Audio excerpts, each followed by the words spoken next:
আসসালামু আলাইকুম ভিউয়ার্স। বিশ্ব রাজনীতিতে আবারও দ্রুত বদলে যাচ্ছে পরিস্থিতি। মধ্যপ্রাচ্য থেকে ইউরোপ, রাশিয়া থেকে চীন, একের পর এক গুরুত্বপূর্ণ ঘটনা আন্তর্জাতিক অঙ্গনে নতুন উত্তেজনা তৈরি করে চলেছে। চলুন দেখে নেওয়া যাক আজকের সবচেয়ে গুরুত্বপূর্ণ আপডেটসগুলো। মধ্যপ্রাচ্যের পরিস্থিতি দিয়ে শুরু করা যাক। বিভিন্ন প্রতিবেদনে দাবি করা হয়েছে কুয়েত ও বাহরাইনের দিকে ড্রোন এবং ক্ষেপণাস্ত্র হামলা চালানো হয়েছে। বাহরাইনের স্বরাষ্ট্র মন্ত্রণালয় দেশজুড়ে বিমান হামলার সতর্কতার সাইরেন চালুর বিষয়টি নিশ্চিত করেছে এবং নাগরিকদের দ্রুত নিকটস্থ নিরাপদ আশ্রয়ে যাওয়ার আহ্বানও জানিয়েছে। একই সময়ে অনানুষ্ঠানিক সূত্রে কুয়েত বিস্ফোরণের শব্দ শোনার খবরও সামনে এসেছে।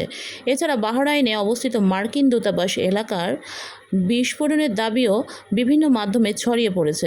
এদিকে যুক্তরাষ্ট্র ও ইরানের মধ্যে সম্ভাব্য নতুন কূটনৈতিক আলোচনা ও অনিশ্চয়তার মুখে পড়েছে।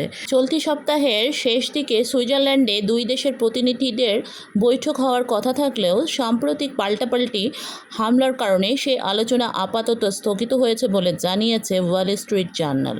অন্যদিকে ইসরায়েলের প্রধানমন্ত্রী বেনিয়ামিন নেতানিয়াহু লেবাননের দুটি অঞ্চল থেকে সম্ভাব্য ইসরায়েলি সেনা প্রত্যাহারের একটি মানচিত্র প্রকাশ করেছেন। যদিও এখনও এ বিষয়ে চূড়ান্ত সিদ্ধান্ত ঘোষণা করা হয়নি, তবুও এ পদক্ষেপ সীমান্ত পরিস্থিতিতে নতুন কূটনৈতিক সম্ভাবনার ইঙ্গিত হিসেবে দেখা হচ্ছে।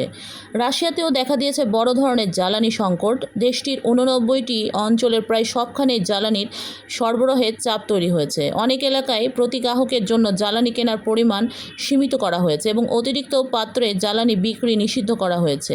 ইউক্রেনের হামলায় তেল শোধনাগারের ক্ষতি, রক্ষণাবেক্ষণের কারণে উৎপাদন কমে যাওয়া, গ্রীষ্মকালের চাহিদা বৃদ্ধি এবং আতঙ্কে অতিরিক্ত কেনাকাটা সব মিলিয়ে পরিস্থিতি আরও জটিল হয়ে উঠেছে। লাতিন আমেরিকায় ভয়াবহ ভূমিকম্পের পর ভেনেজুয়েলার বিরোধী নেতা মারিয়া করিনা মাদাচো যুক্তরাষ্ট্রের সহায়তায় দ্রুত দেশে ফিরতে আগ্রহ প্রকাশ করেছেন। তবে রয়টার্সের তথ্য অনুযায়ী কয়েকজন মার্কিন কর্মকর্তা মনে করছেন এই মুহূর্তে তার প্রত্যাবর্তন চলমান মানবিক ত্রাণ কার্যক্রমকে জটিল করে তুলতে পারে। এদিকে প্রযুক্তি ও পারমাণবিক সক্ষমতায় বড় অগ্রগতির দাবি করছে চীন।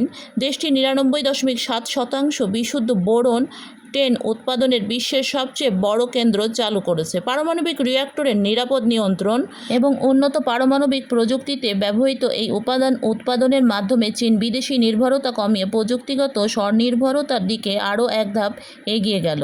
এদিকে ইউরোপে প্রকৃতির প্রভাব ভয়াবহ রূপ নিয়েছে। ফ্রান্সের তীব্র তাপপ্রবাহে মাত্র 4 দিনে প্রায় 1000 অতিরিক্ত মৃত্যুর ঘটনা ঘটেছে বলে দেশটির জনস্বাস্থ্য সংস্থা জানিয়েছে। মৃতদের অধিকাংশই 65 বছরের বেশি বয়সী। তবে কর্তৃপক্ষের দাবি, আগাম সতর্কতা এবং দ্রুত পদক্ষেপের কারণে 2003 সালের মতো ভয়াবহ পরিস্থিতি এবার এড়ানো সম্ভব হতে পারে। এদিকে আপনাদের আরেকটি খবর দিই। তুরস্কের প্রেসিডেন্ট রিসেপ তাইয়েপ এরদোগানকে নিয়ে কড়া মন্তব্য করেছেন ইসরায়েলের প্রধানমন্ত্রী নেতানিয়াহু। তিনি বলেছেন, এমন খুব কম দিনই যায় যেদিন এরদোগান ইসরায়েল রাষ্ট্রের ধ্বংসের আহ্বান জানান না।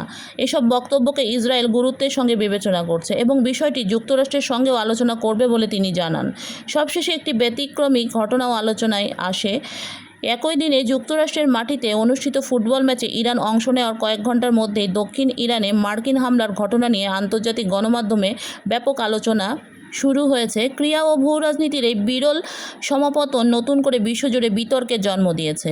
বিশ্বের এই দ্রুত পরিবর্তনশীলতা আগামী কয়েকদিনেই নির্ধারিত করে দিতে পারে মধ্যপ্রাচ্য সহ বৈশ্বিক কূটনীতির পরবর্তী দিক। তাই সর্বশেষে আন্তর্জাতিক আপডেটস জানতে আমাদের সাথেই থাকুন। আল্লাহ হাফেজ।